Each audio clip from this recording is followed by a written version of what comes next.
Hello students, आप सभी लोग जो भी ट्वेल्थ के साथ जेई मेंस 2025 की प्रिपरेशन कर रहे हैं, उन सब के लिए ही school, coaching, other activities, self study ये सब मैनेज करना बहुत ही मुश्किल हो जाता है। इन सब का एक ही सोल्यूशन है, टाइम मैनेजमेंट। तो मैं आज आपके लिए लेके आई हूँ टाइम मैनेजमेंट की कुछ स्ट्रेटेजीज और उसके टूल्स। तो सबसे पहले जान लेते हैं कि टाइम मैनेजमेंट का इंपॉर्टेंस क्या है। टाइम मैनेजमेंट करने से हमारे एकेडमिक्स परफॉर्मेंस बहुत अच्छे हो जाते हैं और हमारी प्रोडक्टिविटी भी इंक्रीज हो जाती है। हम बहुत अच्छे से फोकस कर सकते हैं, अपने स्टडीज पे कंसंट्रेट कर सकते हैं और सेल्फ डिसिप्लिन बिल्डअप होता है इससे।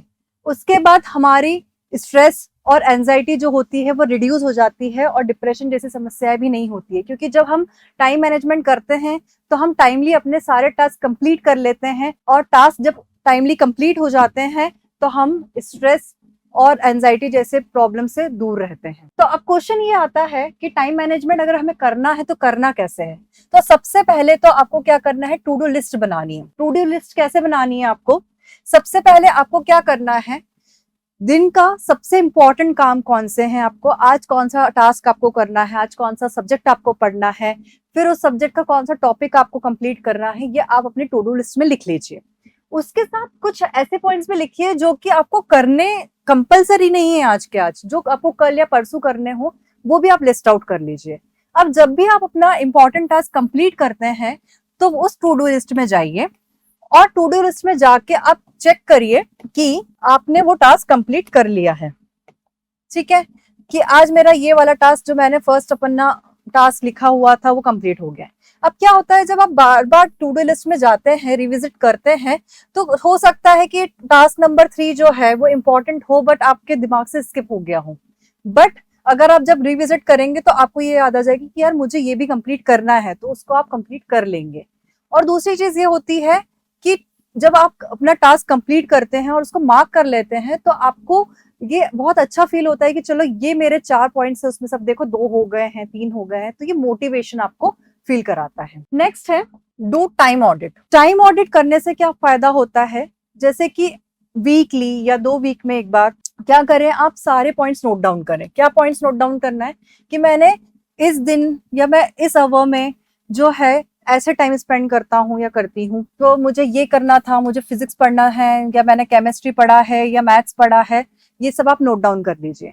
उससे आपको क्या पता पड़ेगा कि हो सकता है आप कहीं टाइम ज्यादा दे रहे हो जो कि अननेसेसरी हो, जो देने की जरूरत ना हो, वहां पे आपका टाइम वेस्टेज हो रहा हो।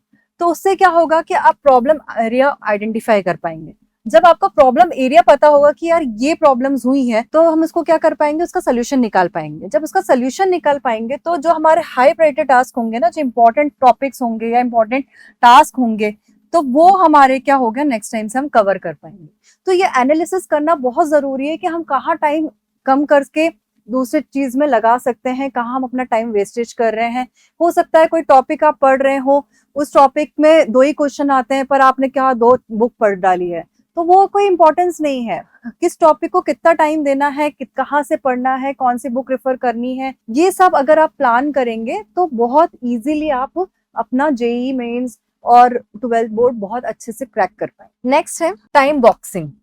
टाइम बॉक्सिंग एग्जैक्टली क्या होता है, इसमें 3 चीजें होती है, प्लान, एक्ट और एवेल्युएट। तो इसमें क्या बोलते हैं कि what will be done next. सबसे पहले तो हमको देखना है कि हमें पहले करना क्या है और करने के लिए हमें कितना टाइम लगेगा और उस टाइम से हमें उसका आउटपुट क्या मिलेगा। ठीक है, फिर उसके अकॉर्डिंग हमें एक्ट करना है। हमने प्लानिंग तो कर ली, पर प्लानिंग करने के बाद जब तक हम उस पर एक्ट नहीं करेंगे तो उसका बेनिफिट क्या है। तो वही हमें व्हाट यू विल डू, कितने टाइम तक आप करेंगे और फिर उसका आउटपुट क्या है। और फिर हमें देखना है कि वो हमने कंप्लीट किया भी है टास्क की नहीं। अगर किया तो वेरी गुड, और नहीं किया तो फिर क्यों नहीं हुआ, उसका रीजन हमें फाइंड आउट करना है। ठीक है, तो ये एक साइकोलॉजिकल फिनोमिना होता है। जब भी लेट्स सपोज कि आपके टीचर बोलते हैं कि कल आपको ये टास्क कंप्लीट करके लेके आना है, ये आपका होमवर्क है, तो पनिशमेंट के डर से या समथिंग जो भी होता है आपके माइंड में कि भाई मुझे ये काम करके लेके ही जाना है, तो आप करते हैं कितना भी टाइम हो जाए। तो वैसे ही अगर आप टाइम बॉक्सिंग कर लेंगे कि भाई मुझे 1 घंटे में ये सब्जेक्ट का ये टॉपिक कंप्लीट करना ही है, डेडलाइन सेट कर लेंगे, तो आपके ब्रेन को पता होगा कि मुझे इतने टाइम में ये करना है, तो आप करके ही उसको दिखाएंगे।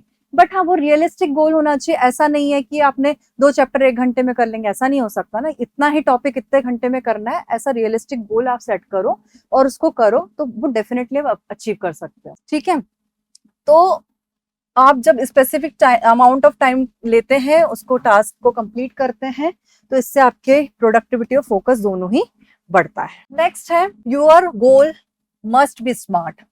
आपका गोल स्मार्ट होना चाहिए।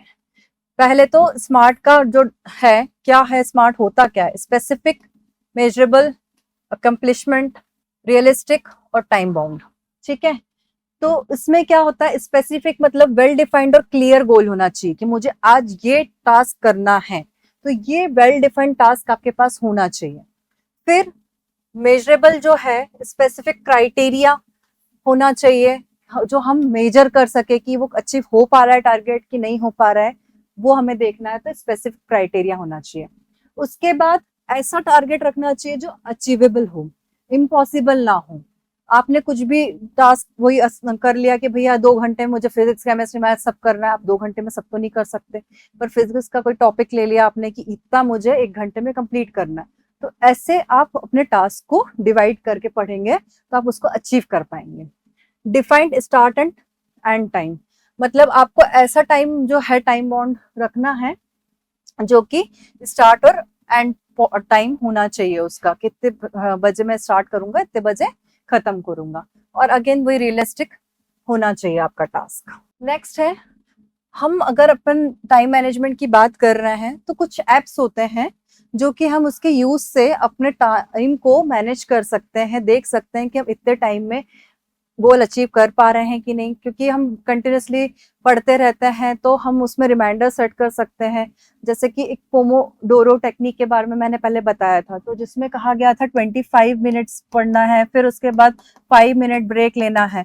तो ऐसे ही अगर आप 5 मिनट का ब्रेक लेते हैं तो उसको कैसे ट्रैक कर सकते हैं, पोमो फोकस करके आपके पास एक ऐप आता है, तो आप उसको सेट कर दीजिए कि 25 मिनट आपने पढ़ा, फिर 5 मिनट का ब्रेक लिया, फिर वो आपको 5 मिनट बाद फिर रिंग करेगा कि भाई ब्रेक खत्म हो चुका है, फिर आप 25 मिनट के लिए पढ़ेंगे। तो ऐसे आप करके इससे आप ट्रैक कर सकते हैं कि वो चीज हो रही है कि नहीं हो रही है। ठीक है, ऐसे स्टडी ट्रैकर, डेली शेड्यूल और ये बहुत सारे आपके एप्स हैं। आप किसी भी ऐप के हेल्प से अपने टास्क को असाइन करके उस पर्टिकुलर टास्क को आप उस टाइम में जो आपने असाइन किया है, शेड्यूल किया है, उसमें कंप्लीट हो रहा है कि नहीं हो रहा है, वो चेक कर सकते हैं। इससे आपको आपके टास्क टाइमली कंप्लीट करने में काफी हेल्पफुल होगा। अगर आपका फोकस इधर उधर जा रहा है तो वो आपको रिमाइंड करेगा कि आपको ये चीज कंप्लीट करनी है, आप पढ़ने बैठ जाओ। तो ये सारे एप्स और टाइम मैनेजमेंट की जो टेक्निक्स है ये काफी हेल्पफुल होती है, आप जरूर फॉलो कीजिए। उसको फॉलो करने से आप बहुत ही फोकस्ड और लिमिटेड टाइम में अच्छी प्रोडक्टिविटी के साथ अपनी पढ़ाई कंप्लीट कर पाएंगे, और आप 12th बोर्ड में भी बहुत अच्छे मार्क्स ला पाएंगे और जेई मेंस 2025 में बहुत अच्छे से क्रैक कर पाएंगे। तो ऐसे ही इंफॉर्मेटिव वीडियोस के लिए हमारे चैनल को सब्सक्राइब कीजिए। Thank you.